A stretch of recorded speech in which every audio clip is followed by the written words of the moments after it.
Төмөрбаатар сургуулаа төгсөөд гэртээ харсангүй. Гайгүй ажил болоод хийжгсэн натаа хотод үлдэжээ. Гэсэн ч түнд олигтой ажил олдсонгүй. Хаяг реклам зар сурталчилгаа хийдэг хэсэг хүмүүстэй хамтарч нэг сар хэртэй ажилласан ч олигтой мөнгө төгрөг өгөхгүй. Дээрээс нь юмдаа зарах гэдэг байсан тул болоод хоороо юм хийхэр шийдэв. Тэр уг нь суусын зураачийн ангийг төгссөн мэрэгжлийн зураач нэгэн аж. Тэр эхлээд өөрийгөө төхнүүлэе гэж бодоод ах дүүсээс мөнгө зээлж айлын байраг хөлслөхөр болсон байна. Тэгээд сонины зар харж байгаад хамгийн хэмд нэг байраг сонгон оцтуулаа. Шууд хаягаа хилэн хүрээдэр гэжээ. Орох оронгүй шахам явсан Төмөрбаатарч бараг тэр доороо нүгэд очиж. Гэсэн ч мөнгөний иргэшээлд автан ганцалсаар суугаар тохиролцсон байна. Тэр байранд нь хотын төвд яг засгийн газрын ордны ард байрлалтай. Өөрөө тасалгаа томтой их л тогтой маягийн нэгрөө байр байв. Төмөрбаатар нүүж очисон өдрөөл ихэд баясгалантайгаар бодог бэрээ байрлуулж зураг зурхад бэлдээд ганц шилээрх аваад ганцаараа уунга зөрмөглөж буй өсгүй нэртэй нэгэн зураг зуржээ. Ягд ч юм бэ түүний гар хөл тарих толгой гайхалтай ажиллаж бараг л хин нэгэн хилж заагаа юу гэлтэй нэгэн гонигт бүсгүй зургийг маш хурдан зураад орхиж. Тэгэд шин дунд хэрд архиныхаа айганд нам цохолон төр дуг хийж байтал нэг хүн хөлнөөс нь татах шиг болжээ. Тэр нойрмоглон арайхан нүдэн нээж харвала. Түүний зураад орхисон бүсгүй зургийн өмнө нэг бүсгүй цагаан даваа нөмөрчгсөн. Толгойгоо толгон доош харан зогсож байгаа тэр. Энэ бүхнийг хараад Төмөрбаатар жаахан чочсон ч гэсэн архинаас болж байна гэж бодоод тоолгүй буцаад унтчихж. Тэгтэл маргааш шөнө нь түүнийг ивэрүүл унтж байтал галтгооных нөрөөний хаалга торхийн онгосноо буцаад хаагдах чимээ гарав. Тэгэхэр Төмөрбаатар өндийн бостол түүний унтж байсан өрөөний өвдөнд нэг бүсгүй зогсож байв. Төмөрбаатарын хар хөлсөн цутгаж хөдлөх гэсэн боловч гар хөлөө хүлээтэй юм шиг болцсон байв. Амьдралдаа айж үзээгүйгээр айсан мөн дээр нь ухаан алдах шахсан тэрээр өнөөх бүсгүүрээ гутлаа уншидэд өсрөн босч гэрлээ асаавала нөгөө хүүхэн ханхуй коридорлоо уусах шиг л алга болж. Тэгснэ удалгүй эмэгтэй хүн гиншин уйлах чимээ гарснаа шалж харлан алгаж гарсан байна. Айц ч хөдөст авцсан Төмөрбаатар дэмэлэх хувцас амсаа сууж байтал түүний зурсан өнөөх хүүхний зурагнаас нэгэн хүүхний царай тодрох шиг болсноо алга болчихж. Хэдий уцсныг бүүмэд.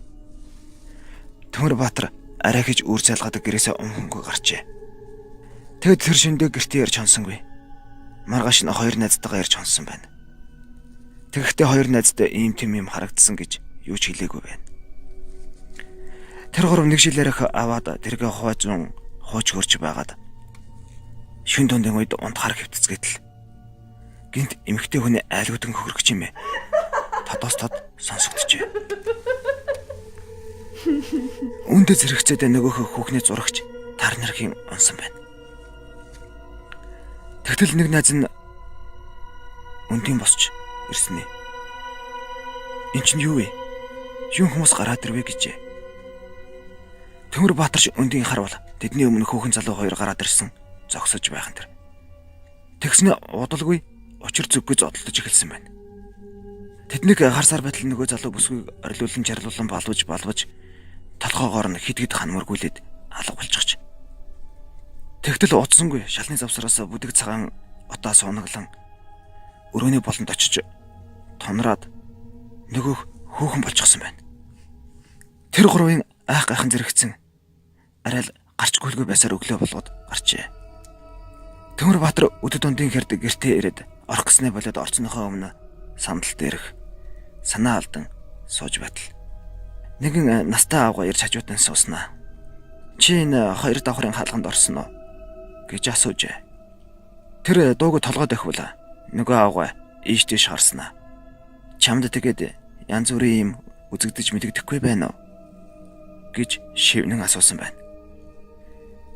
Түүнийг ямар нэгэн хэлэх гээд байгааг мэдсэн Төмөрбаатар үдсэн гарснаа хах сухс ярил авгаа.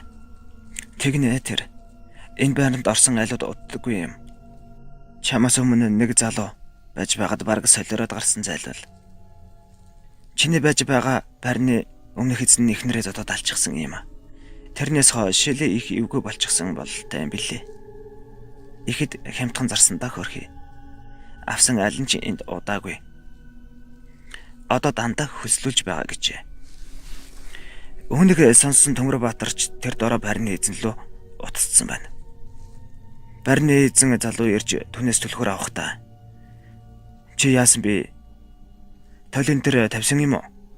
Би чамд хэлдэг байж л дээ. Толтой хоороо талент нэг хүүхний дөрс үзэгдээд байдаг юм гэж хинэгч үгүй хэлж. Төмөрбаатар нүүхтээ өнөөх зураг урж хайчаад явжээ. Яагаад ч юм бэ? Түүнд тэрхүү зургийн хүүхэн хий үзэгдэл болж харагдаад байгаа мэт санагдсан аж. Тэгтэл 2-7 хоногийн дараа нөгөөх байрны эзэн түүнтэй годомжинд таарлцаад. Чи тийм сайхан зураг яагаад орхичод яваа вэ? Очоод аваарай гэсэн байна. Түүний үгийг сонсоод ихэд гайхсан Төмөрбаатар тэр дорн түүнийг даган нөгөөх байр руу очивол. Түүний урж тасаад хайсан хүүхний зураг зүв зүгээр өөдөөс нь төрлөөлж ширтэн байлаа. Өнөө цагт хүмүүс айлын байр хөлслөх энэ тентхэн байранд хямдхан хөлсөөр суух сонирхол ихтэй болсон. Гэтэл өмнө нь хэн хэрхэн яаж амьдарч байсан? Юу болсон?